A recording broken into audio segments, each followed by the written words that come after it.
Allahumma salli ala Sayyidina Muhammad, Allahumma salli ala Sayyidina Muhammad, Allahumma salli ala Sayyidina Muhammad wa ala ali Sayyidina Muhammad wa ba'du. Alhamdulillah.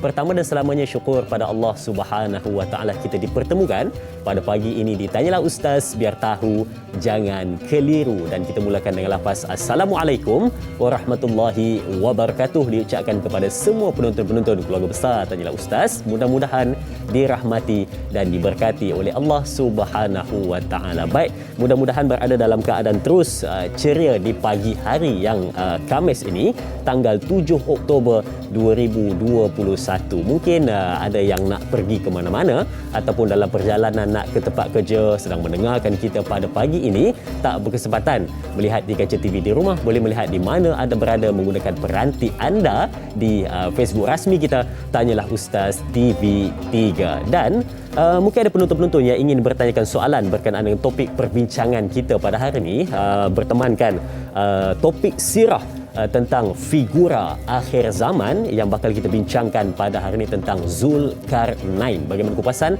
dan perbincangan sebentar lagi kita akan bawakan kepada penonton-penonton. Baik, kalau ada apa-apa nak tanya berkenaan dengan perbincangan pada hari ini, boleh pergi ke dua saluran kita seperti biasa. Untuk buat panggilan, boleh pergi ke 1-800-8816-77 atau nak terus ke Facebook rasmi kita di Tanyalah Ustaz TV3.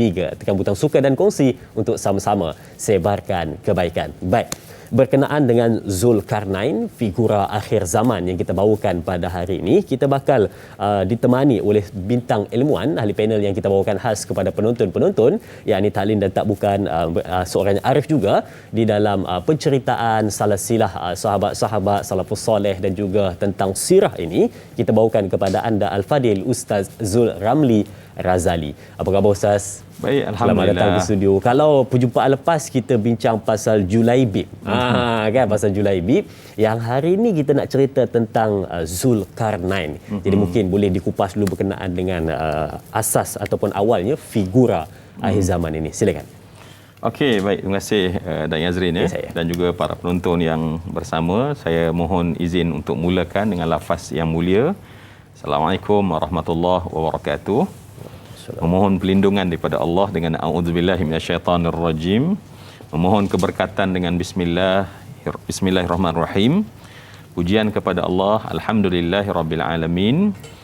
Salawat salam ke atas junjungan besar Nabi Muhammad sallallahu alaihi wasallam, salatan wa salaman daimain mutalazimain ila habibina wa nabiyina wa syafi'ina Muhammadin wa ala alihi wa sahbihi ajma'in wa ba'd.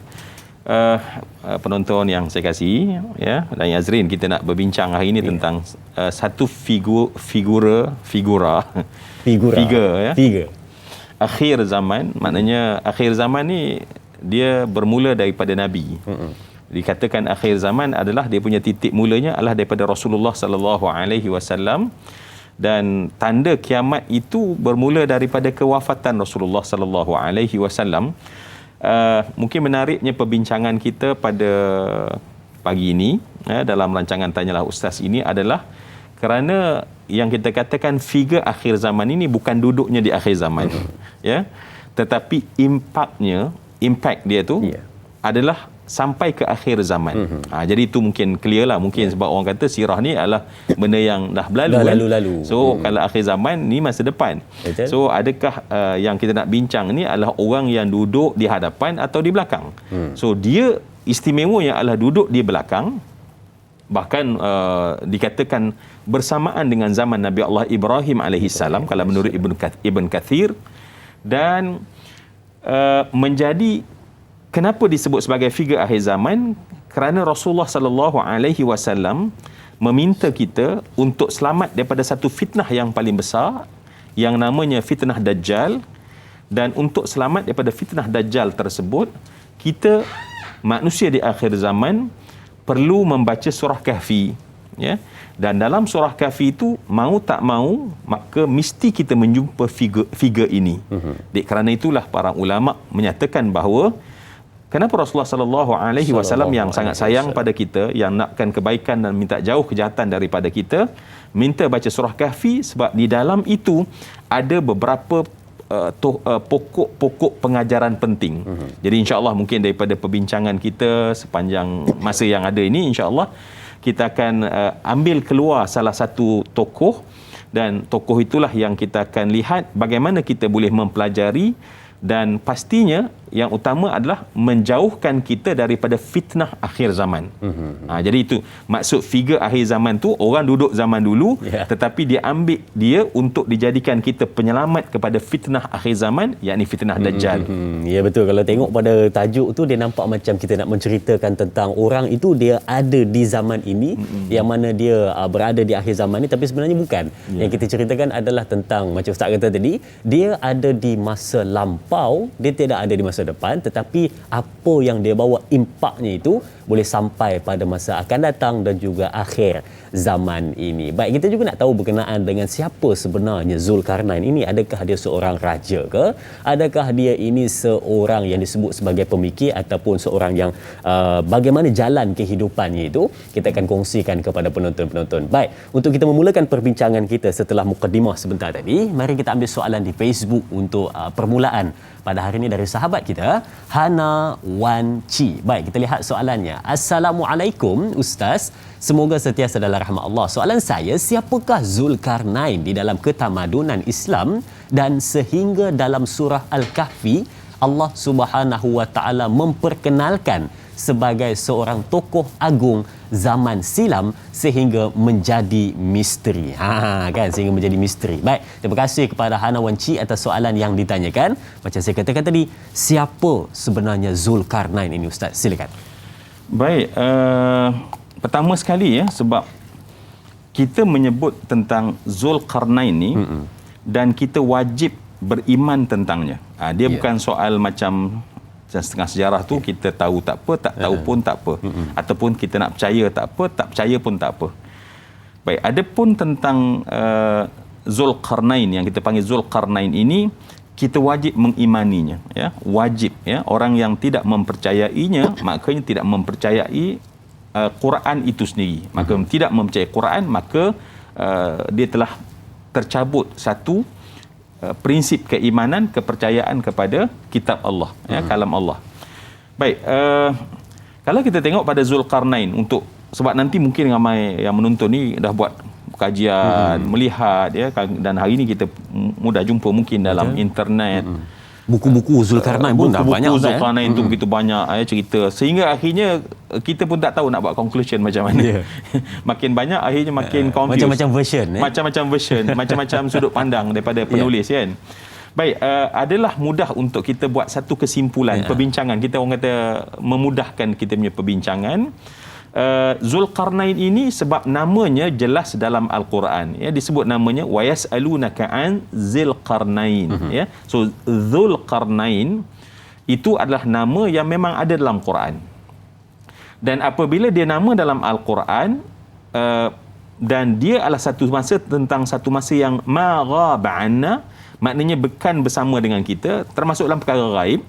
Jadi untuk berpegang dengan perkara gaib, untuk kita jadikan pedoman ataupun sesuatu yang boleh kita buat keputusan dalam bentuk kepercayaan kita, kita mesti hanya berasaskan kepada sesuatu yang sahih dan pasti sahaja. Jadi kita mungkin sebab tu kita baca buku terlampau banyak yang menyebabkan kita tak tahu nak buat conclusion yang bagaimana. Dan conclusion yang paling simple adalah kerana ini adalah soal iman, sebab dia adalah soal keimanan tentang satu perkara yang diceritakan dalam Al-Quran dan bukan yang bersama dengan kita. Maka pada ketika itu, untuk kita jadikan sebagai sandaran, maka mesti berdasarkan hanya berita-berita yang pasti sahaja. So Zulkarnain, apa yang pasti? Kalau kita dapati bahawa yang pasti tentang Zulkarnain ini adalah namanya, dan para ulama sendiri tidak boleh memastikan dengan jelas dalam ulama tafsir sebagai contoh. Adakah Zulkarnain itu nama atau gelaran? Sebab orang Arab ni dia ada nama, dia ada gelaran. Dia ada nama, dia ada laqab. Baik, adakah itu laqab ataupun namanya? Maka diserahkan kepada Allah. Itu lebih baik. Tapi yang tercatat hanya Zulkarnain. Yang tercatat adalah Zulkarnain. So kalau kita terjemah bahasa kita, Zul Ramli bukan Zul Ramli. Zu sama kat depan tu, Zu tu dah ya, maknanya yang yang empunya. Yang empunya. Yang empunya. Ramli pasir lah. Tak, bukan itu kan. Itu figura yang tak ada figure. Jadi Zul Qarnain ialah qarnun, ya, qarnun dalam bahasa Arab bermakna tanduk. Ya. Dan bila qarnani maknanya dua tanduk, dan bila dimasukkan zu dia jadi zu al-qarnaini, maknanya yang ada dua tanduk. Yang ada dua tanduk. Jadi di situ juga jadi macam tanduk apa ni? Ya. Jadi di situ yang berfikir sama ada nama dia. So kalau memang nama itu dah biasa, kalau kita tengok ya dulu satu masa dulu yang main golf pun orang panggil Tiger Wood. Bukan singa pun. Tak ada kena mengena. Ya, dan tak ada kayu pun. Orang biasa je, cuma nama dia. Cuma nama. So kalau nama sekadar nama, ataupun mereka membincangkan mungkin ada makna di sebalik nama. Kalau kita tengok dalam tafsir, ada yang menyatakan qarnun, ya, itu bermaksud tanduk. Qarnain bermaksud dua tanduk tersebut. Tanduk itu merujuk kepada dia biasa pakai topi tu. Topi yang besi macam tu, macam Viking tu, kan? Di sana dia ada bentuk dua tanduk. Itu satu pendapat, ya. Yang pasti tak pakai songkok macam Da'i Azrin yang handsome ni lah. Ini tak ada tanduk. Memang dia tegak macam tu kan. Kemudian ada yang menyatakan bahawa, dan ini lebih dekat kata contohnya Ibn Kathir menyatakan, dia lebih dekat menyatakan bahawa sebab dalam surah ini menceritakan tentang maghrib dan masyriq. So maghrib, dan disebutkan tentang terbit matahari. So saya buat bentuk macam tu dah nampak dah tu, ya. Orang Arab menamakan sebagai qarnus syams, ya. Maknanya tanduk daripada matahari tempat terbit tersebut. Dan kemudian bila disebut tentang maghrib dan masyriq, artinya dia adalah satu gelaran seorang yang pergi ataupun menguasai kedua tanduk, yakni timur dan barat. Jadi bukan soal fizikal, tetapi dia satu orang kata makna seorang yang menguasai timur dan barat. Jadi inilah figure yang bukan alang kepalang nampaknya, sesuatu yang boleh kita pelajari. Baik. Ada dua tafsiran yang menyebutkan tentang bagaimana tafsiran nama Zulkarnain itu. Yang pertama, dua tanduk mungkin pada topi yang biasa dipakai, ataupun yang kedua adalah berdasarkan bagaimana ia menguasai timur dan juga barat. Jadi banyak lagi misteri yang bakal kita rungkai berkenaan dengan Zulkarnain ini yang memiliki dua tanduk. Tapi kita nak berehat seketika. Kita kembali selepas ini bersama Tanyalah Ustaz, biar tahu jangan keliru.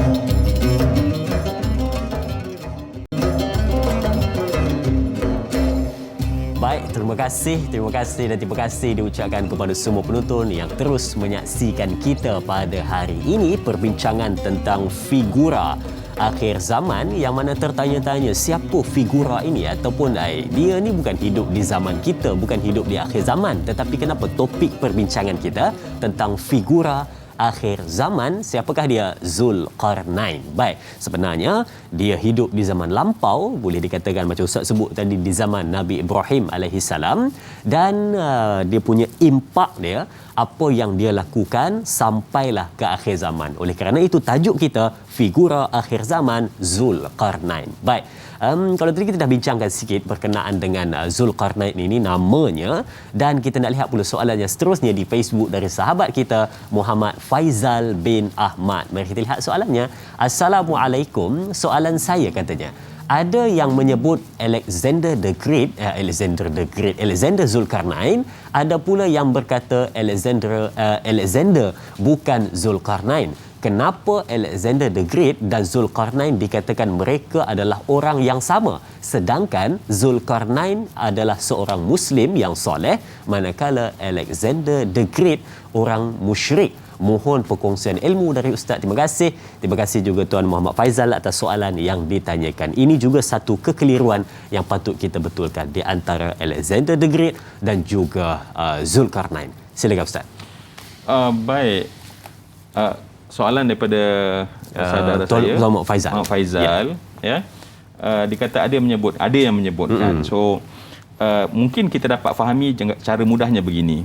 Sebab dalam dunia barat terutamanya, ya, di kalangan muarrikh ataupun di kalangan historian, tokoh sejarah, memang Alexander memang seorang yang disebut sebagai the Great. Alexander the Great, dan Alexander the Great tak ada pun kaitan dengan Zulkarnain. Ya, di situ pun tak ada. Mereka hidup zaman yang sama. Okey. Kemudian apatah lagi dalam kita nak memadankan dia, adakah di zaman yang sama, kalau itu persoalannya. Alexander the Great hidup sebelum Nabi Isa alaihi salam, lebih kurang 300 tahun. Sedangkan menurut mufassir ataupun ulama kita bahawa Zulkarnain hidup di zaman Nabi Allah Ibrahim alaihi salam. So jarak di antara tu ada 2000 tahun lebih. So maknanya kita dapat tahu dah bahawa kalau kita tidak terpengaruh dengan sejarah Alexander the Great, maka kita dengan mudah menyatakan bahawa mereka berdua tak ada kaitan. Tak ada kena-mengena sama sekali. Ya, orang kata iras-iras pun tak ada. Apatah lagi siapa tidak kenal Alexander the Great, seorang yang bukan sekadar musyrik, ya, tetapi mempelopori banyak bentuk-bentuk penyakit masyarakat yang sampai hari ini figura juga akhir zaman, sebab dia punya apa yang dicetuskan satu masa dulu memberi kerosakan sampai pada hari ini masih ada lagi kesongsangan yang berlaku itu sampai pada hari ini. So bila kita tengok dan dalam surah tak mungkin dalam surah Kahfi Allah memujinya sebagai orang yang baik, pemimpin yang adil, manusia yang hebat, dan tak perlu pun kita belajar. Kita tahu bolehlah tentangnya, tetapi untuk dijadikan contoh pedoman nak penyelamat daripada Dajjal, tak mungkin sama sekali. Jadi saya kira itu jawapan untuk saudara saya Faizal. Jadi berbeza tu lebih kurang perbezaan jarak tahun pun dah menentukan. Nampaknya bukan, dan dalam Quran juga menyebutkan tentang bagaimana hebatnya Zulkarnain tidak sama dengan ciri-ciri yang ada pada Alexander the Great. Baik, okey. Soalan seterusnya dari Puan Masrifah Nur Jamain. Assalamualaikum. Peranan dan tanggungjawab Zulkarnain adakah sangat besar di hadapan Allah Subhanahu Wa Taala sebab membebaskan kezaliman dan menegakkan keadilan? Mengapa beliau bercita-cita untuk memastikan tidak terjadinya peperangan di antara timur dan barat? Terima kasih Ustaz, terima kasih juga Puan Masrifah Nur atas soalan yang ditanyakan. Nampak soalan ini ada kajiannya dan mungkin Ustaz ada pencerahan untuk perbincangan soalan ini Ustaz. Silakan. Baik, seperti yang kita sebutkan di permulaan tadi, ya, apabila kita nak bercakap tentang Iskandar ataupun lebih tepatnya kita sebut Zulkarnain saja, sebab bila Iskandar tu yang terkait dengan Alexander the Great tu, sebab ada Iskandari, kemudian Alexander. Jadi dia jadi Alexander confused. Tu Iskandar. Alexander Dia ada. Ya. Okey. Sebab tu kalau kita pergi Mesir kita Alexander kan, Alexander. Baik, apa yang simple untuk kita, ya, dalam kita memahami ni, ingat prinsip nombor satu adalah apabila dia soal keimanan, setiap hujahnya mesti daripada hujah yang thubut. Maksudnya thubut ni adalah satu benda yang memang jelas, bukan menurut pendapat-pendapat. So itu clear. Kita mudahkan terlebih dahulu, ya. Kemudian kalau kita lihat Allah Subhanahu Wa Taala menyebutkan tadi kan, wa yasalunaka anzil qarnain qul sa'atlu alaikum minhu dhikra. Ya, saya ulang sekali lagi. Allah menyebutkan qul sa'atlu alaikum minhu dhikra. Baik, bila digunakan kalimah minhu, maknanya Allah nak cerita tu bukan kesemuanya. Memada kamu hanya tahu yang paling penting adalah pengajaran itu lebih penting. Ya, betul. So apa pengajaran tu yang penting. So apabila kita pertama sekali sumber mesti tepat, pengajaran penting. Jadi sebab itu kita akan dapati bahawa apa yang kita nak cerita itu tak seperti macam semudah kita nak sembang biasa. So nanti insya-Allah mungkin kita dapat jawab lebih tepat apa yang dimaksudkan oleh penanya kita sebentar tadi. Betul.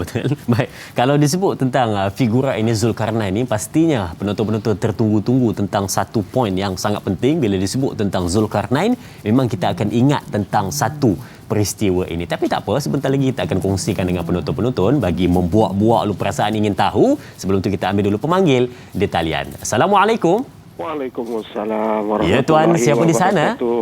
Ya, saya Omar Abdul Majid dari Felda Cini Timur 3, Pekan Fahang. Assalamualaikum Ustaz dan Da'i. Waalaikumsalam warahmatullahi. Ya Tuan. Ya. Silakan Wagas, soalannya. Wagas lah. Wagas, alhamdulillah sihat. Aja.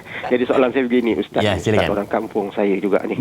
Jadi Ustaz, saya nak tanyalah Ustaz dia menyebut tadi apa tugas Zulkarnain ya, dan juga apa orang kata menegakkan keadilan, kebaikan dan sebagainya ini. Jadi soalan saya, siapakah sebenarnya Zulkarnain ini? Apakah dia ini dari golongan manusia ke, dari golongan malaikat ke, atau dari golongan yang mana ni Ustaz? Pasal kita pun nak tahu juga pasal nama tu nama macam nama manusia. Tapi Ustaz kata tadi, ialah dia ada tanduk menguasai timur barat. Jadi apa sebenarnya?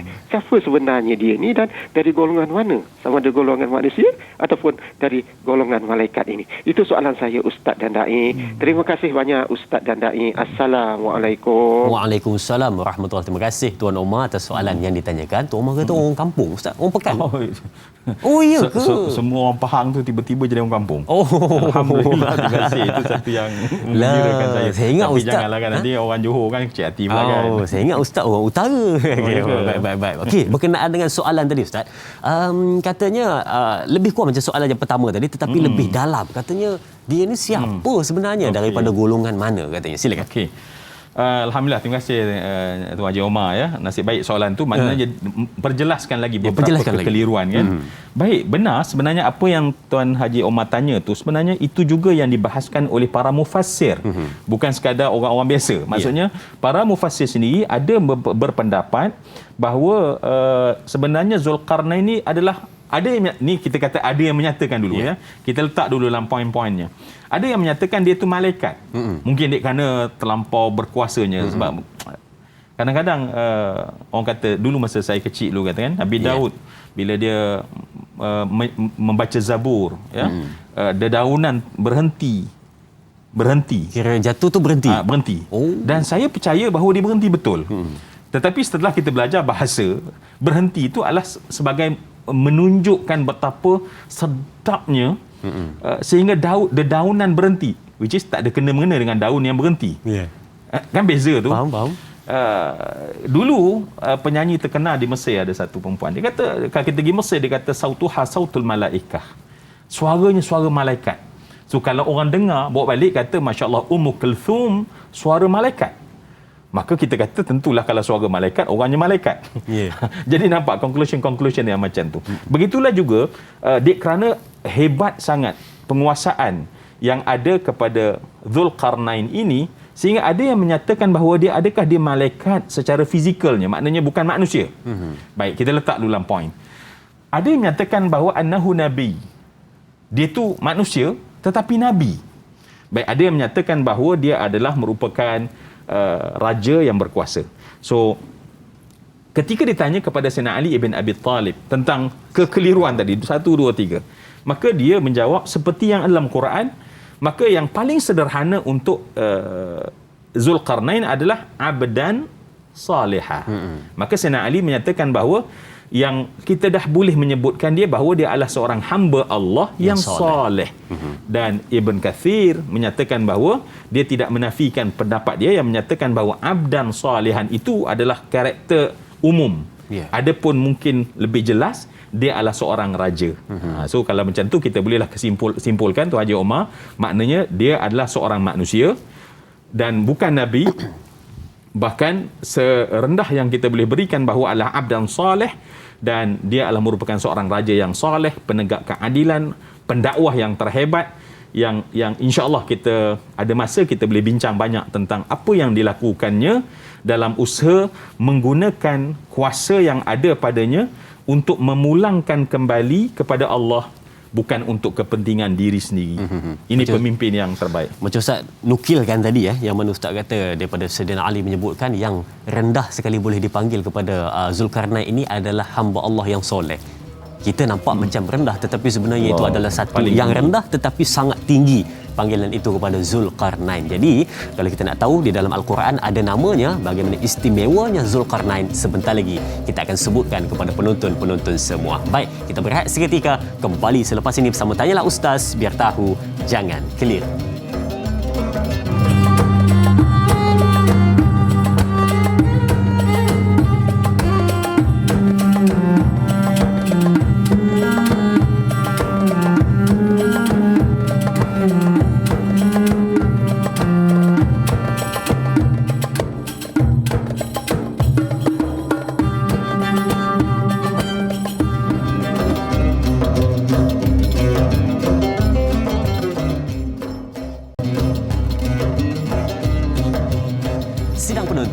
jika anda ingin menonton Tanyalah Ustaz secara langsung ataupun nak dapatkan juga video-video menarik mengenai soal jawab agama, boleh muat turun aplikasi Waktu Solat Malaysia di Apple App Store dan juga Google Play Store.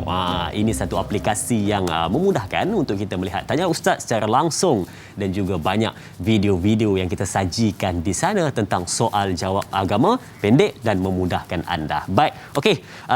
Mari sama-sama penonton kita teruskan perbincangan kita tentang figura akhir zaman Zulkarnain yang mana kita bincangkan pada hari ini tentang merungkai misterinya Zulkarnain ini. Memang kalau baca di mana-mana pun selalunya akan ada di hujung itu ataupun hujung artikel itu biasa disebutkan tentang inilah satu manusia yang misterinya belum lagi terungkai, apatah lagi berkenaan dengan satu tembok yang dibina daripada kumpulan besi-besi yang dikatakan menghalang Ya'jud dan Ma'jud.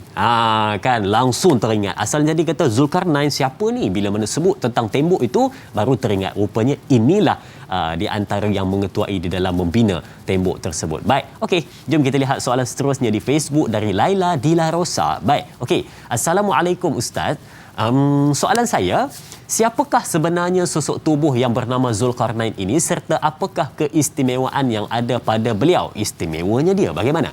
Bagaimanakah cara kita hendak menelusuri kehidupannya sekiranya keseluruhan sejarah hidupnya begitu misteri sehingga kisahnya hanya sedikit sahaja yang Allah ceritakan di dalam surah Al-Kahfi? Mohon pencerahan Ustaz. Terima kasih. Terima kasih Laila Dila Rosa atas soalan yang ditanyakan. Ustaz, mungkin selain dalam surah Al-Kahfi tidak ada dalam surah lain diceritakan tentang Zulkarnain. Ya, mungkin Ustaz boleh tambah sikit berkenaan dengan keistimewaan yang ada padanya. Silakan. Baik, terima kasih Laila.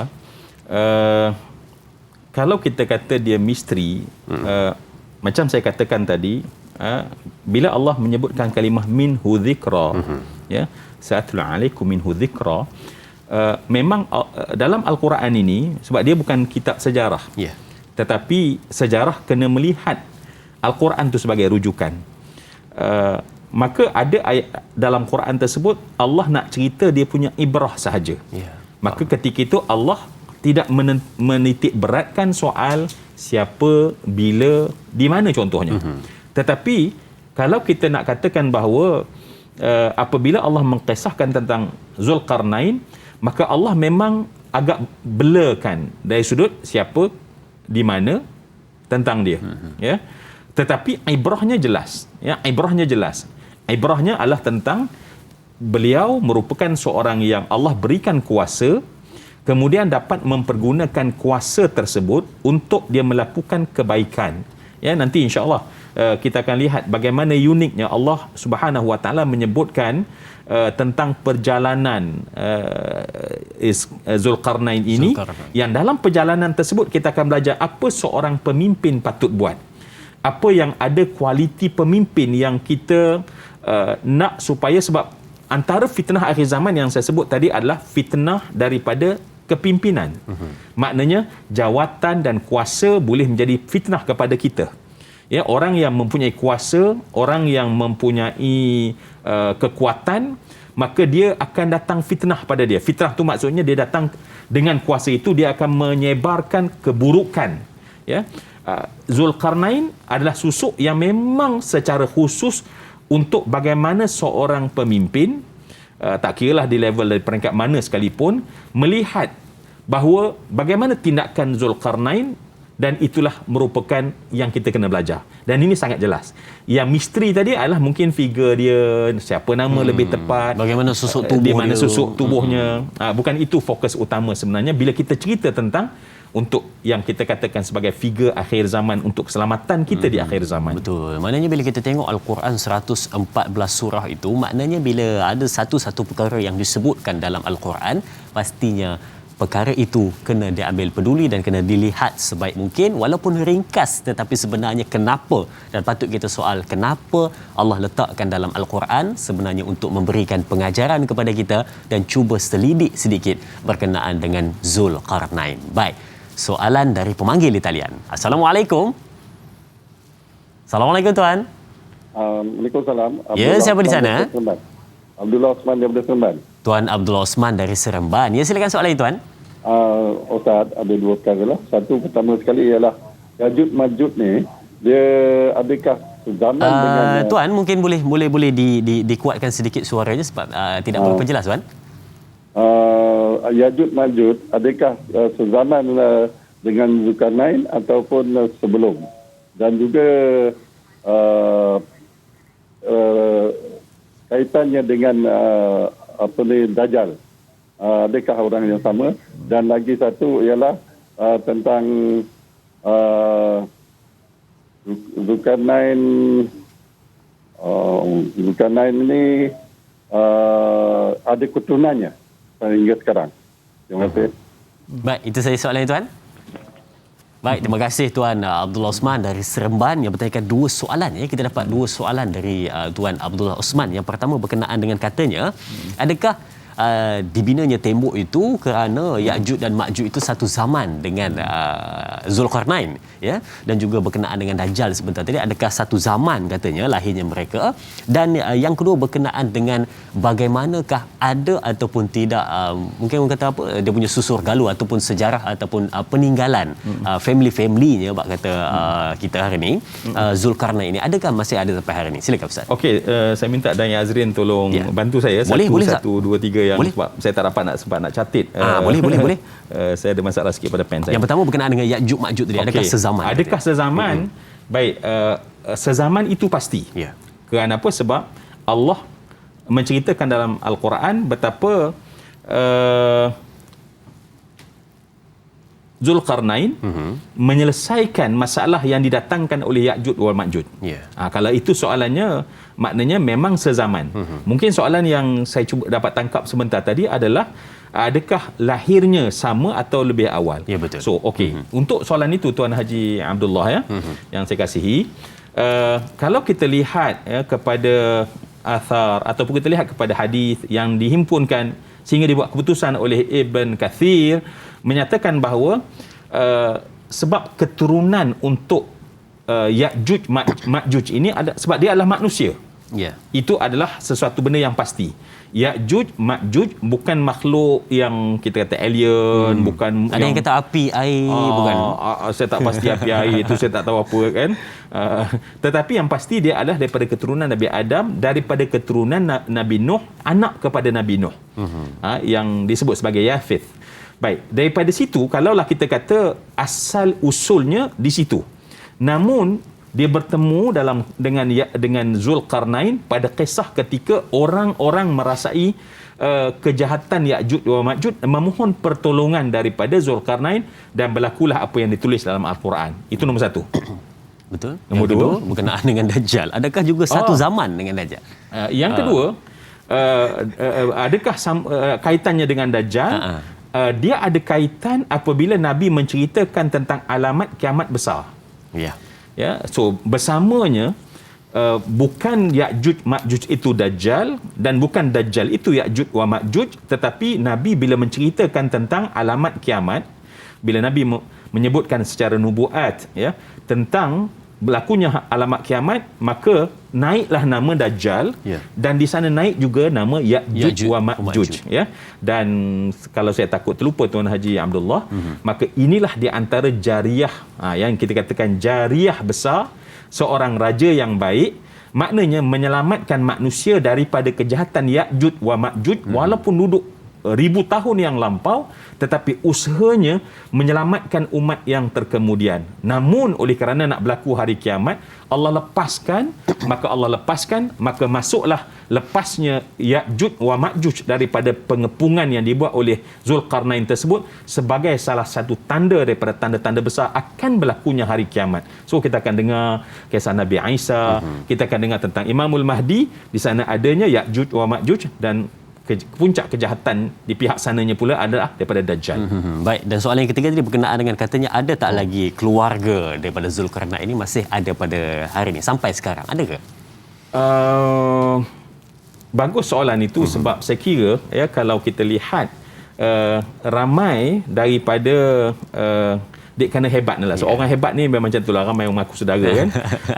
Sehingga ramai yang mendakwa. So kita bila sebut dakwa ni kita kena cek banyak hal lah. Betul.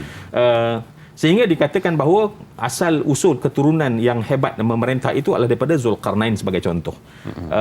Saya kira kita kalau kita tengok dalam tafsir tidak dapat dipastikan perkara tersebut. Maknanya sebab tempoh yang terlampau lama. So jawapannya ihtimali, maksudnya boleh jadi ya zuriat itu masih ada. Macam kita pun bukan orang lain ya. Kita Azrin kita ni saudara saudara daripada datuk kita sama Nabi Adam namanya. Jadi contohnya macam itulah. Maknanya tidak mustahil secara adatnya, namun tidak ada bukti secara tepatnya menyatakan bahawa ini keturunannya duduk di tempat ini, maka biasanya ulama dia akan letakkan secara ihtimal, maksudnya secara terbuka. Baik, terima kasih Ustaz untuk pencerahan berkenaan dengan 3 soalan yang diberikan oleh Tuan Abdullah Said Osman sebentar tadi. Baik, sebenarnya ada sesuatu yang kita nak ceritakan berkenaan dengan Ya'juj Ma'juj sebentar tadi, yang dikatakan ia adalah manusia yang hidup satu zaman ataupun awal sedikit daripada Zulkarnain, tapi kita simpan dahulu untuk kita berikan kepada penonton-penonton kerana kita nak berehat seketika. Kembali selepas ini bersama Tanyalah Ustaz, biar tahu jangan keliru.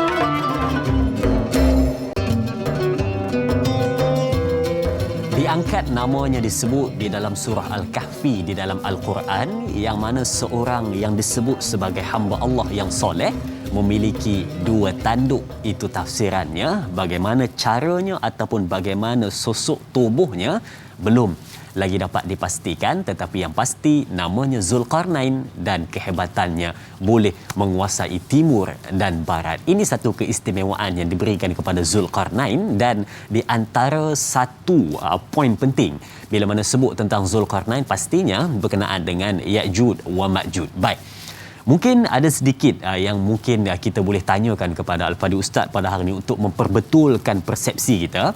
Bila mana kita dengar tadi Ustaz cerita kepada kita berkenaan dengan Ya'juj dan Ma'juj ini sudah lama, hidupnya sezaman ataupun lebih awal sedikit daripada Zulkarnain, maknanya dia dah hidup lama. Dan di dalam hadis Nabi SAW juga menyebutkan tentang di akhir zaman, tanda-tanda akhir zaman itu ataupun tanda-tanda kiamat itu munculnya Ya'juj Ma'juj. Jadi adakah Ya'juj Ma'juj ini juga tergolong di dalam mereka yang ditangguhkan ajal kerana dia ada di zaman lampau dan dibawa sehingga ke akhir zaman? Adakah dia sama seperti Dajjal yang disebut sebagai Al-Masih? Jadi kita nak dapatkan pencerahan dari Ustaz. Silakan. Baik. Bagus soalan tu ya, sebab mungkin ada orang terconfuse kan.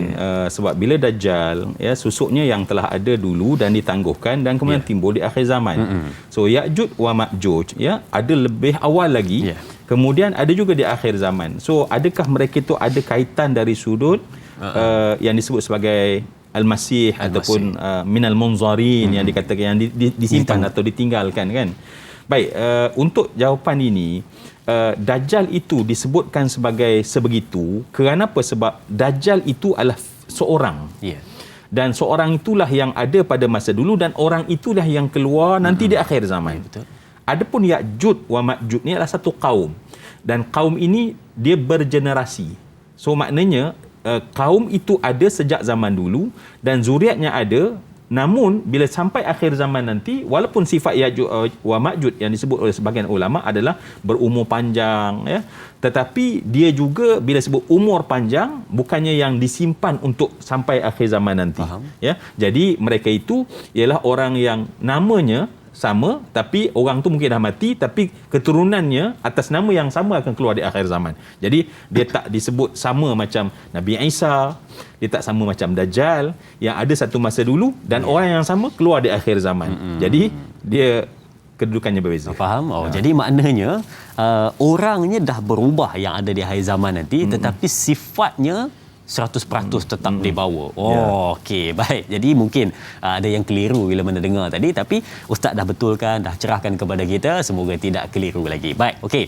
Dan kalau kita lihat soalan di Facebook daripada sahabat kita Izara Zulaika, dia bertanyakan berkenaan dengan dua soalan. Baik. Assalamualaikum. Yang pertama, bagaimana bentuk cabaran yang ditempuh oleh Zulkarnain ketika beliau sampai ke perjalanan di sebelah barat menakluki negeri di sebelah barat tersebut?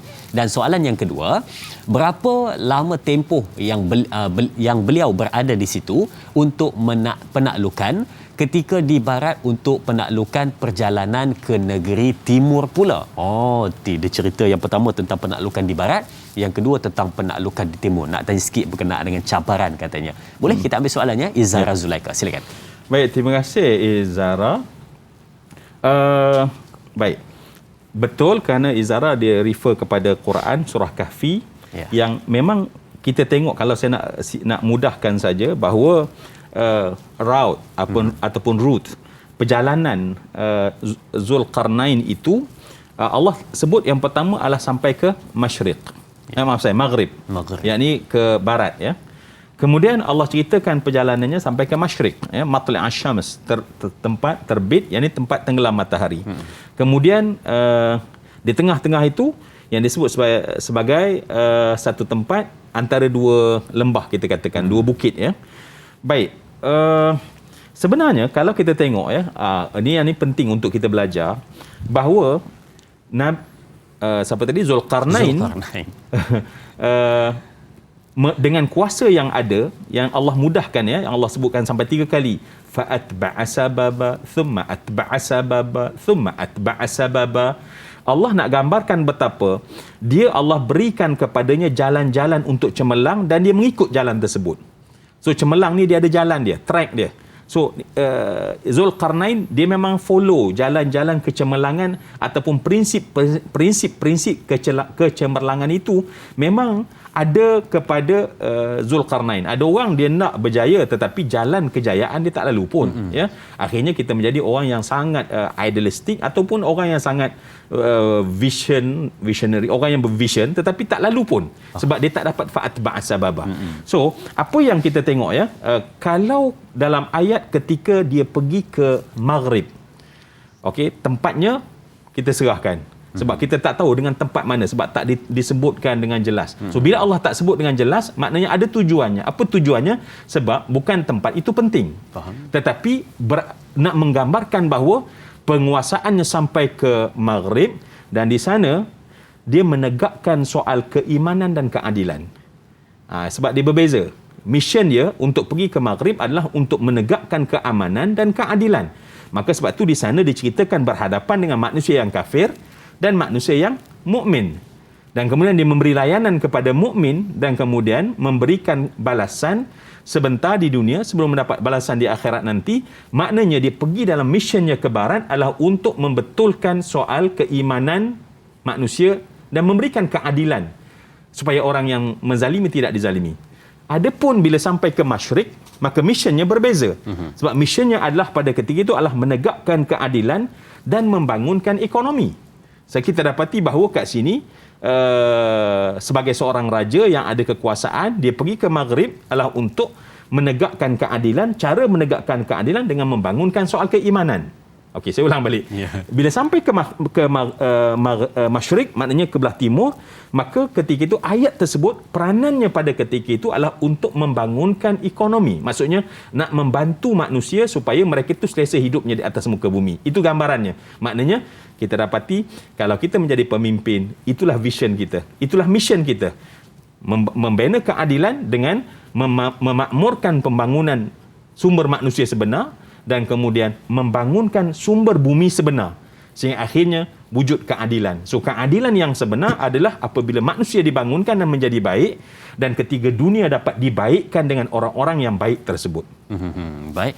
Itu pencerahan untuk soalan Izzara sebentar tadi yang bertanyakan bagaimana penguasaannya ke barat dan juga ke timur. Bukan tempat itu yang penting, tetapi yang penting itu adalah apa yang dilakukan dan siapakah yang melakukan, kerana nak ditunjukkan bagaimana kehebatan yang diberikan oleh Allah Subhanahu Wa Taala kepada satu insan hamba Allah yang soleh yang disebut sebagai yang mempunyai dua tanduk, iaitu Zulkarnain. Baik, sebelum kita pergi kepada soalan yang seterusnya, mungkin saya nak bertanya kepada Ustaz berkenaan dengan adakah Zulkarnain ini dia pernah bertemu dengan Ya'juj Ma'juj ataupun dia hanya mendengar kisah tentang Ya'juj Ma'juj, dan kenapa dan bilakah terdetiknya untuk segera membina tembok, dan adakah tembok itu daripada besi yang disebut di dalam surah Al-Hadid? Silakan Ustaz. Baik, so itu yang ketiga. Ya. So mission yang ketiga, kalau tadi ya kita ingat ya, sebab kita nak belajar ni, kita nak jadikan figure ni sesiapa pemimpin yang menonton pada ketika ni, ambillah pengajaran yang sangat mendalam yang Allah nak ceritakan. Barang siapa yang mampu melaksanakannya, dia adalah orang yang mampu menjauhkan dirinya daripada fitnah Dajjal. Yeah. Baik, soalan daripada Dani Azrin tadi adalah tentang pada safirnya ataupun musafirnya yang ketiga. Ya. Sekali lagi, pertama ke barat, kedua ke timur dengan misi yang berbeza.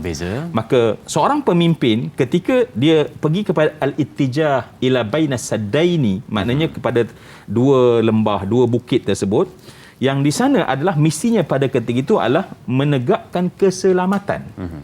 Menegakkan keselamatan. So maknanya seorang pemimpin dia mesti antara kerjanya adalah mesti menjaga soal keselamatan. Betul. Sebab itulah di sana ada wujudnya orang-orang yang datang mengadu, yang mungkin digambarkan begitu tak boleh bercakap, maksudnya dengan bahasa yang biasa. Namun dia adalah untuk bagi tahu bahawa peranan pemimpin adalah untuk membantu supaya menjaga keselamatan rakyat. Dan kalau nak kata adakah dia face to face, di sini satu hikmah yang sangat besar. Terima kasih Dani Azri. Kenapa? Sebab seorang raja apabila kekuatan itu raksasa, ya, maknanya Ya'juj Ma'juj ini memang kuat, dan dia kuat sampai sudah sebenarnya. Dia adalah satu kaum yang kuat yang tak terkalahkan sampai sudah. Sebab nanti di akhir zaman pun tak ada siapa lawan dia. Nabi Isa tak lawan dia, Imam Mahdi pun tak lawan dia. Tak ada siapa boleh lawan dia sebenarnya. So bila tidak boleh lawan, apa yang Ya'juj Ma'juj buat? Apa yang Zulkarnain buat berhadapan dengan Ya'juj wa Ma'juj adalah membina tembok, membuat saddun, membuat yang dikatakan sebagai penghalang. Jadi seorang raja, dia adalah orang yang bertanggungjawab ketika kita tak mampu mengalahkan, membina halangan. Dan dengan sebab itulah saya katakan jariah, kata ulama, sampai hari ini dapat kepada Zulkarnain, sebab kita semua selamat hari ini dengan sebab tembok tersebut. Sehinggalah Allah buka satu masa nanti biiznillah dengan ketetapan daripada Allah Subhanahu Wa Taala. Mungkin nanti ada juga yang menarik yang dalam dialog dalam surah Kahfi tersebut yang digunakan. Mungkin nanti kita boleh sambung kemudian. Saya suka tadi Ustaz punya ayat tu. Itu boleh jadi sebagai quote saya. Jika tidak mampu untuk mengalahkan, maka binalah halangan. Kalau tuan-tuan nak post di media sosial, jangan lupa hashtag tanyalah Ustaz biar tahu, jangan keliru ya. Baik, okey. Baik, berkenaan dengan kisah penceritaan tentang Zulkarnain ini, pastinya penonton-penonton sudah mencatat nota-nota penting dan masih lagi kata ada lagi aku nak tahu, ada lagi aku nak tahu. Apa lagi? Boleh tanya di ruangan komen kita punya Facebook untuk kita ambil soalan-soalan anda. Kita akan jawab sebaik mungkin berkenaan dengan siapakah dia Zulkarnain, seorang yang misteri, tidak tahu daripada mana datangnya, tetapi kita tahu apa yang dilakukan. Baik, mungkin sekali lagi kita nak ajukan soalan kepada Ustaz berkenaan dengan Zulkarnain ini. Ada juga yang menyebutkan berkenaan dengan kaitan, katanya kita nak Ustaz minta betulkan kepada penonton-penonton, dikaitkan juga apa Zulkarnain ini dengan Hercules katanya Ustaz. Jadi mungkin Ustaz boleh perbetulkan sedikit fahaman daripada masyarakat kita. Silakan. Jauh sangat tu. Jauh sangat. Ini memang tengok cerita kot ni. Ini ya. Tengok cerita, lepas tu tengok lembaga. Sebab saya pernah nampak Ustaz, ada juga orang post di Facebook katanya. Kalau kita dengar tentang Alexander the Great, memang kita rasa macam okey, boleh terima. Tapi Hercules katanya Ustaz. Mungkin Ustaz boleh bagi sedikit lagi teguran kepada penonton-penonton. Silakan. Itulah saya kira mungkin sebab lepas tengok cerita Hercules, lepas tu tengok baca surah Kahfi. Jadi tiba-tiba terdatang imajinasi macam dia orang yang sama ya. Tanggapan tu ya, jadi tidak sama sekali. Dan mungkin juga boleh orang kata apa, dalam kita nak memahami sejarah-sejarah yang mungkin dalam keadaan kita tak tahu dia punya salah silahnya, mungkin kita perlu penelitian yang lebih dalam, Ustaz. Sebagai penutup di TV3 ni, mungkin boleh nasihat dulu kepada penonton-penonton tentang nak memahami sejarah. Baik, dalam kita memahami sejarah, yang terpenting adalah kalau sesuatu itu ada kaitan soal iman, maka rujuk kepada sumber yang sahih. Rujuk kepada sumber yang sahih dan tanya kepada yang betul. Jangan saya jumpa je terus kita ambil, saya itu sangat-sangat berbahaya. Baik. Okey, jadi sedang penonton, kita nak beruang untuk kita nak berakhir di sini, untuk berehat seketika dan berakhir di sini di TV3 dan sambungan 30 minit di TV9. Teruskan menonton Tanyalah Ustaz, biar tahu jangan keliru.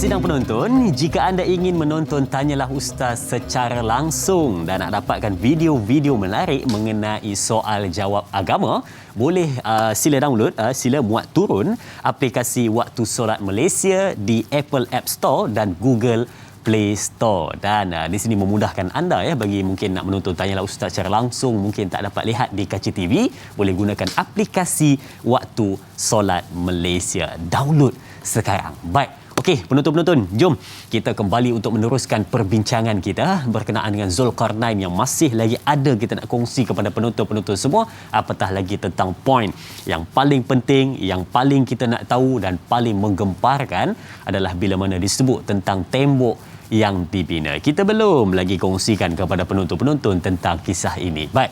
Okey, mungkin ada penonton-penonton yang dah baca, yang dah buat ulang kaji berkenaan dengan bagaimana Zulkarnain membina temboknya itu, dan kalau kita dapat lihat pada soalan yang ditanyakan ini ada penceritaannya. Baik. Kita lihat soalan dari sahabat kita Mak Etun. Baik, kita lihat. Assalamualaikum warahmatullahi wabarakatuh. Soalannya, bagaimanakah gambaran tinggi dan kukuhnya tembok tembaga dan besi yang dibina oleh Zulkarnain? Dan soalan yang kedua, bagaimana Zulkarnain dan kumpulannya membina tembok yang kukuh? Teknologi apakah yang diguna pakai? Sedangkan kita tahu tenaga manusia sahaja tak mampu nak bina tembok yang Ya'juj Ma'juj pun tak dapat melepasi ataupun menembusinya. Mohon pencerahan Ustaz. Terima kasih. Terima kasih kepada Mak Etun atas soalan berkenaan dengan tembok yang ditanyakan pada hari ini. Terima kasih. Baik, Ustaz, mungkin ada pencerahannya. Silakan. Baik, terima kasih Mak Etun yang bertanya. Kalau kita nak mendapat gambaran tentang ukuran, saya rasa tak pasti untuk dapat bagaimana. Sebab kalau kita tengok dalam tafsir pun, mereka tak katalah tingginya berapa tinggi meter, tebalnya berapa meter. Namun kalau kita lihat dalam surah Kahfi ayat 96, kita akan dapati bagaimana Allah Subhanahu Wa Taala menceritakan tentang keupayaan dan kekuatan pada ketika itu. Kalau kita tengok ketika mereka mengadu pada Zulkarnain yang menyatakan bahawa Ya'juj wa Ma'juj mufsiduna fil ard fala naj'al laka kharjan ala an taj'ala bainana wa bainahum sadda. Kemudian pada ketika itu yang menarik kita tengok ada satu benda yang menarik kalau kita tengok di sana. Zulkarnain punya tentera yang sangat kuat. Tetapi dia bila nak membina tembok tersebut, maka Zulkarnain telah mengajak mereka itu bekerjasama dengan dia. So ini dilihat sebagai salah satu cara kepimpinan yang sangat hebat sebenarnya.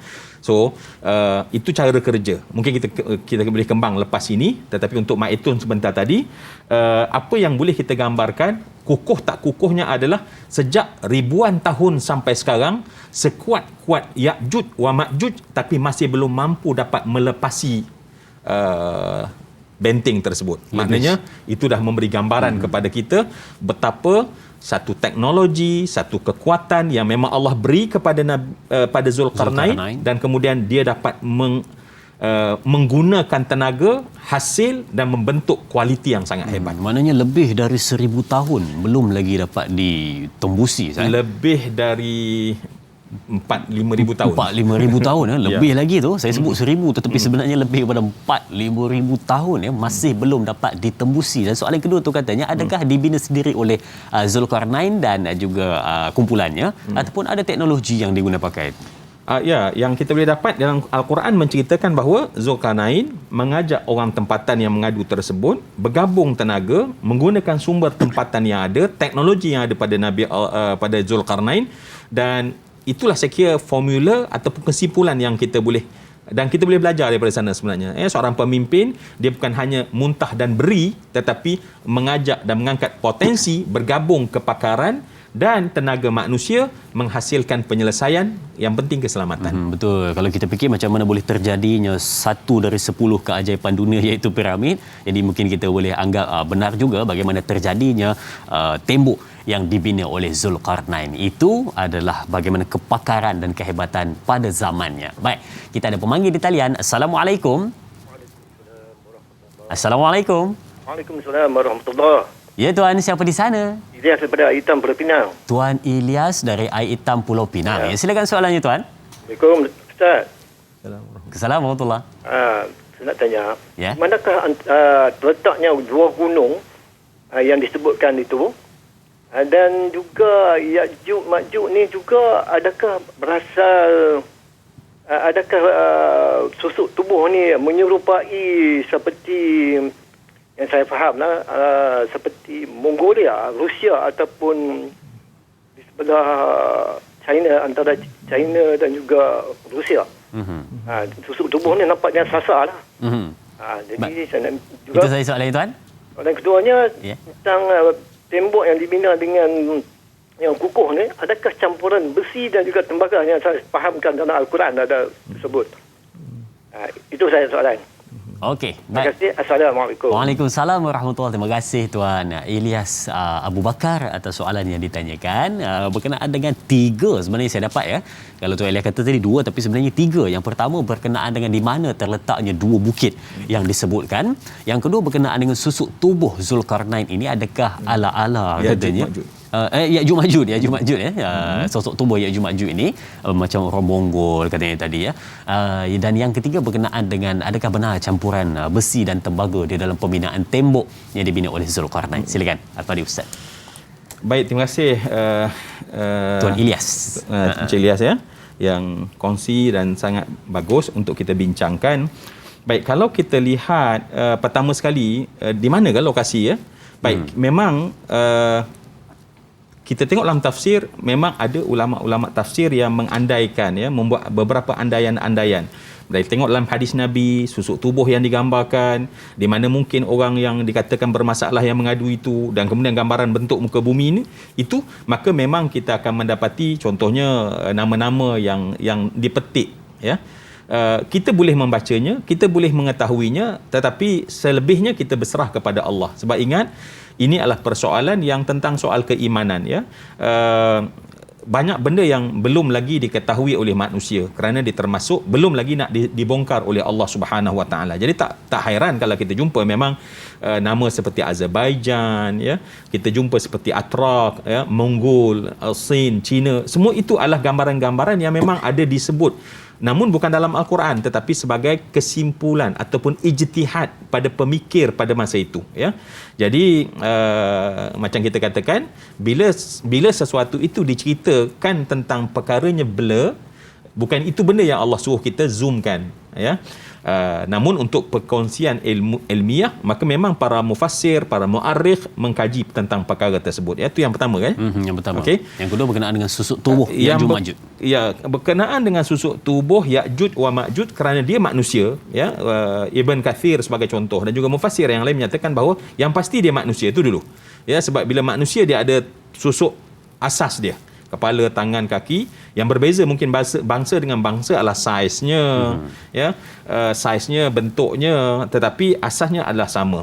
Sebab tu kalau kita baca tengok-tengok pula apa ni yang kuat tinju tu kan, yang kuat ECE UFC ya.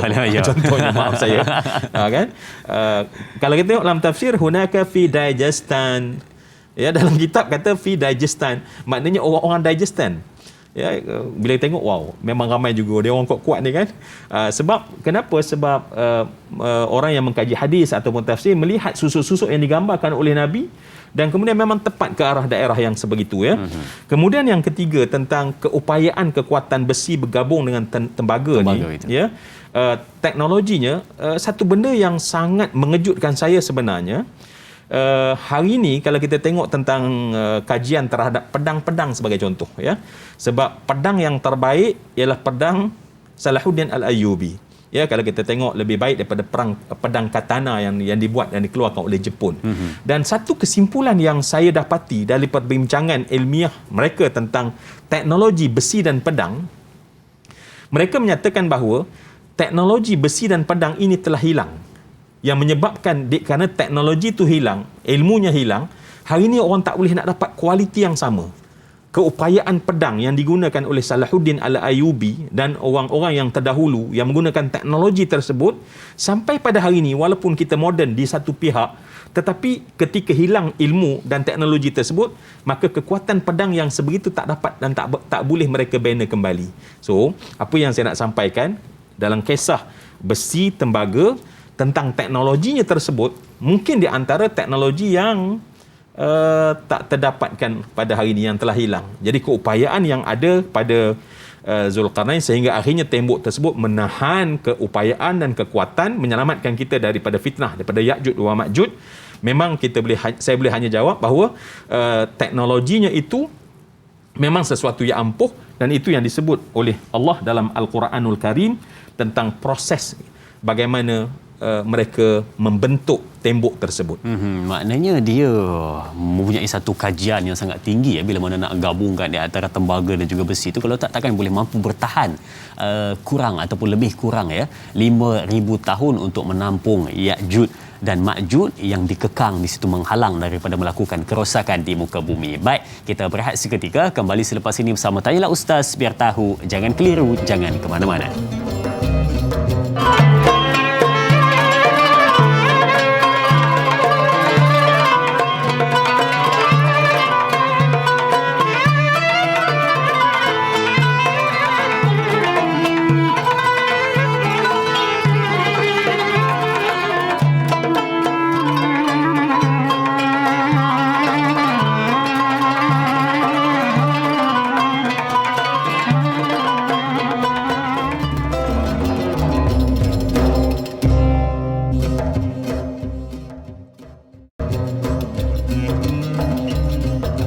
Perbincangan kembali diteruskan. Sedar tak sedar seronok kita membincangkan berkenaan dengan bukan Zulkarnain ini. Dah jadi macam apa?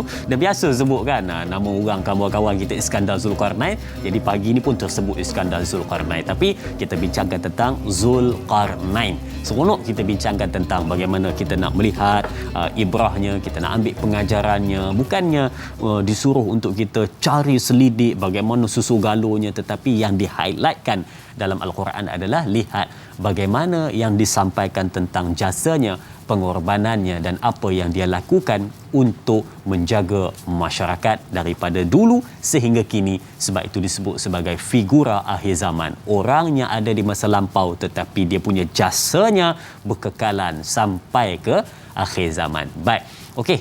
Kalau kita tinjau soalan di Facebook dari Intan Zurina Abdul Razak, dia ada sedikit penceritaan yang lebih dalam untuk kita bincangkan. Baik. Assalamualaikum Ustaz. Adakah hikayat Iskandar Zulkarnain, epik Melayu yang disadur daripada kesusasteraan Arab Parsi di kurun ke-15 dicedok daripada kisah figura akhir zaman Zulkarnain yang kita bicarakan hari ini?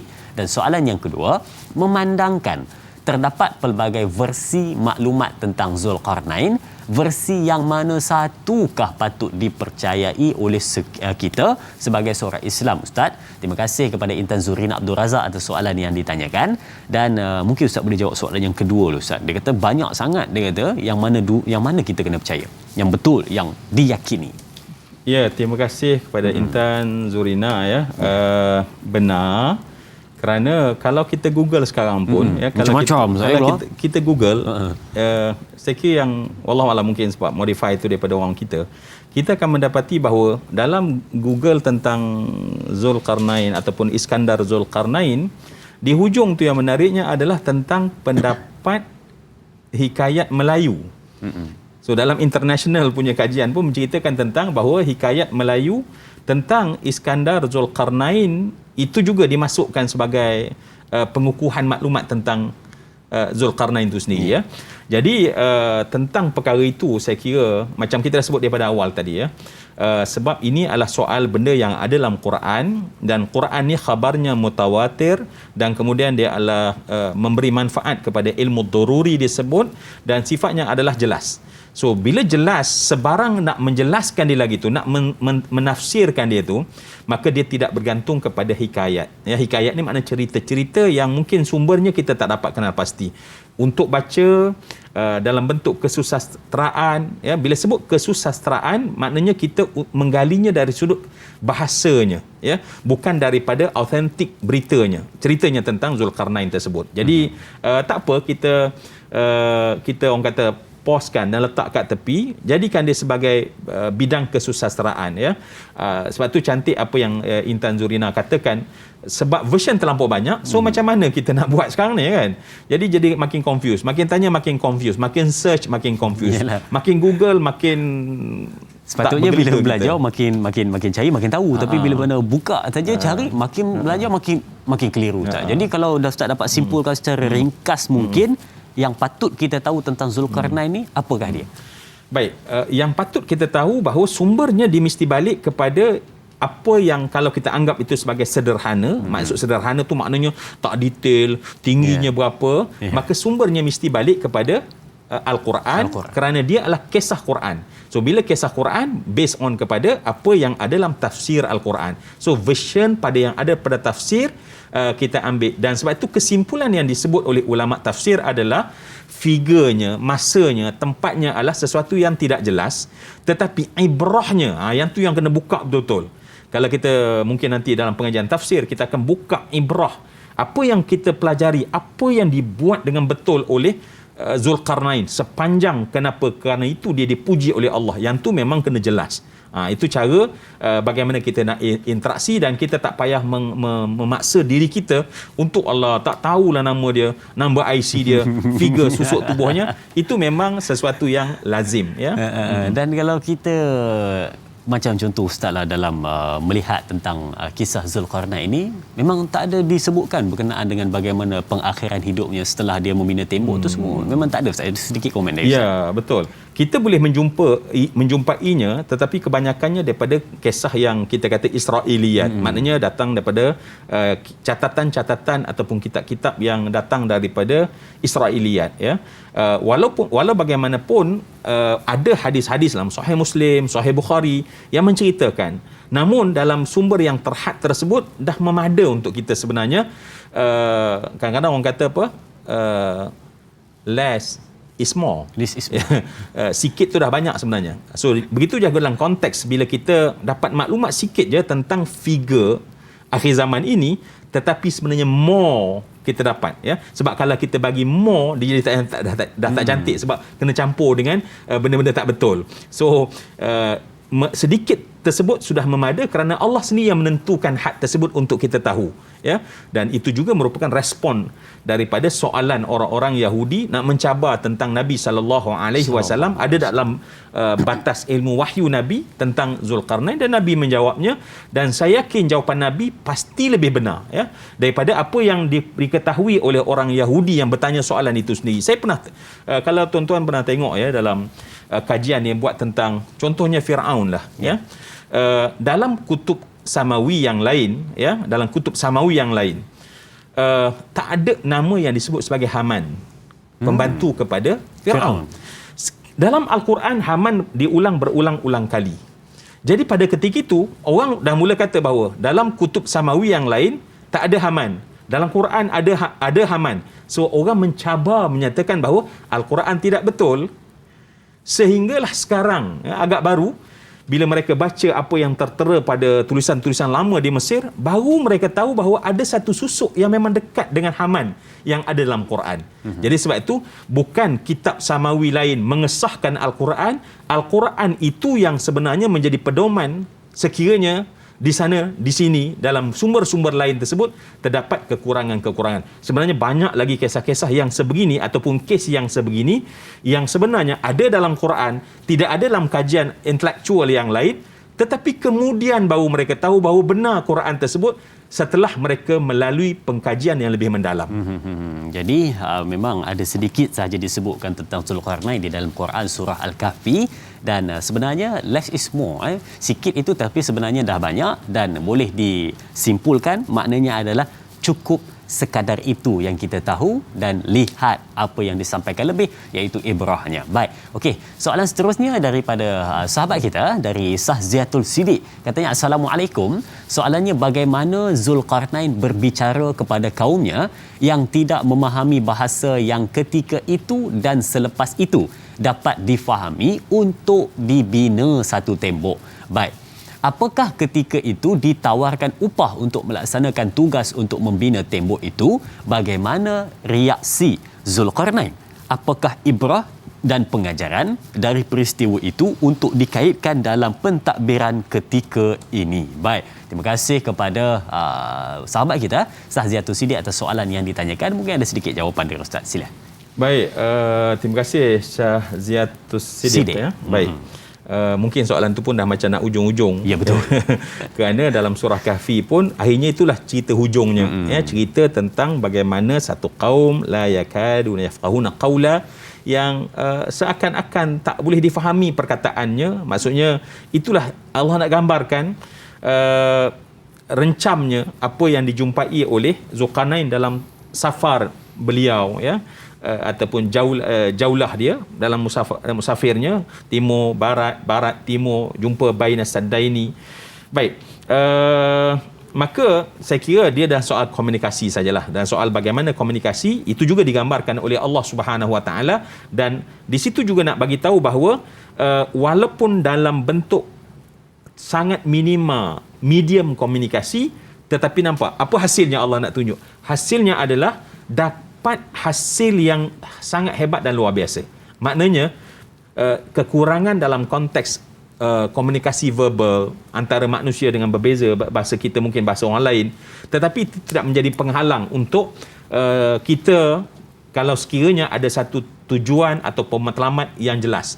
Sebab matlamat yang jelas biasanya berdasarkan kepada keperluan yang jelas. Ya, so apa keperluan yang jelas pada penduduk itu adalah nak selamat daripada ancaman musuh Ya'juj wa Ma'juj.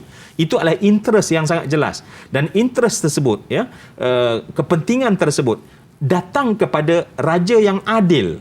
Maka raja yang adil dengan posisinya yang mempunyai kekuatan, yang mempunyai teknologi, maka bergabung, ya. Sebab tu sangat menarik bila Allah Subhanahu Wa Taala menyatakan bahawa sepatutnya Zulkarnain boleh menggunakan semua sarana yang dia telah ada, tetapi nak mengajak rakyat terlibat sama, maka berlakulah apa yang dikatakan. Dan kalaulah soalan tadi pada Sahziatul Sidik tentang upah, ya. Baik. Di sana seorang pemimpin upahnya adalah khidmat kepada rakyat. Ya. Upah sebenar seorang pemimpin adalah khidmat kepada rakyat. Dan upah seorang rakyat bila dia melakukan tugas adalah dia mendapat keselamatan di negaranya sendiri. Jadi kita tak nampak upah itu hanya pada mata benda dan duit. Jadi sangat menarik, kan? So kalaulah para pemimpin mendengar apa yang kita bincangkan ini, bagi seorang pemimpin upahnya adalah apabila dia boleh mampu memberi khidmat kepada rakyat, dan kita sebagai rakyat, apakah upah yang kita dapat dalam kerjasama kita membangunkan sebuah negara? Upah kita adalah kita mendapat keselamatan. So kita dapat keselamatan, itu upah. Memberi khidmat itu adalah merupakan upah bagi para pemimpin. Dan ini konsep kepimpinan yang sepatutnya ada, yang patut kita pelajari. Jadi mungkin kita boleh simpulkan, dan tadi pun kita jadikan sebagai kesimpulan perbincangan kita pada hari ini berkenaan dengan Zulkarnain, figura akhir zaman yang kita bincangkan. Satu ibrahnya yang diberikan kepada kita, iaitu bagaimana cara pentadbiran sesuatu dan juga bagaimana untuk menjadi seorang yang berada di hadapan dalam keadaan mengawal dan menjaga keselamatan semua yang berada di bawahnya. Baik, mungkin Ustaz boleh berikan doa penutup kepada kita, Ustaz, silakan. A'udzu billahi minasyaitonir rajim. Bismillahirrahmanirrahim. Alhamdulillahi rabbil alamin, hamdal hamidin, hamdasy syakirin, hamdadz dzakirin, hamdat taibin. Hamdan yuafi ni'amahu wa yukafi'u mazidah. Ya Allah, ya Rabbana lakal hamdu kama yanbaghi li jalali wajhikal karim wa 'azimi sultanik. Amin. Allahumma shrah bil Qur'anil 'azim sudurana wa yassir bihi umurana وأعظم به أجورنا وحسن به أخلاقنا ووسع به أرزاقنا وأشفي به أمراضنا ونور به قلوبنا برحمتك يا أرحم الراحمين. اجعل يا الله جمعنا هذا جمعا مرحوما وتفرقنا من بعده تفرقا مأسوما. Pertemuan ini jadikanlah penuh rahmat ya Allah. Berpisah kami terpelihara, terjaga. Diampun dosa kami ya Allah. Alimna ma yanfa'una. Berilah kami ilmu yang memberi manfaat kepada kami ya Allah. Wanfa'na bima 'allamtana, dan manfaatkanlah setiap apa yang Engkau telah ajarkan kepada kami. Rabbana zidna ilma. Tambahlah kami ilmu ya Allah. Ya Allah, ampunlah dosa kami ya Allah. Kedua ibu bapa kami ya Allah. Angkatlah darjat mereka setinggi-tingginya ya Allah. Jagalah ya Allah bumi dan negara ini ya Allah, dan jauhkan daripada wabak yang sedang menimpa ini ya Allah, dan berilah kemakmuran yang melimpah ruah ya Allah daripada langit dan bumi untuk seluruh penduduknya, dan kekalkanlah keamanan, kekalkanlah kasih sayang, dan tinggilah agama ini yang tertinggi setinggi-tingginya ya Allah. Rabbana atina fid dunya hasanah wa fil akhirati hasanah wa qina adzabannar walhamdulillahi rabbil alamin. Amin, amin ya rabbal alamin. Terima kasih diucapkan kepada Al-Fadhil Ustaz Zuramli atas pencerahan tentang figura akhir zaman Zulkarnain pada hari ini, dan terima kasih diucapkan kepada semua penonton keluarga besar Tanyalah Ustaz yang menyaksikan kita. Baik, jangan lupa esok bersama dengan moderator Da'i Hakim dan ahli panel Ustaz Muhammad Zarifi Muhammad Daud dengan topik perbincangan tafsir dan taranum surah Fussilat ayat 17 hingga ayat 20. Terima kasih, teruskan menonton Tanyalah Ustaz biar tahu, jangan keliru. Sekian, Assalamualaikum warahmatullahi wabarakatuh.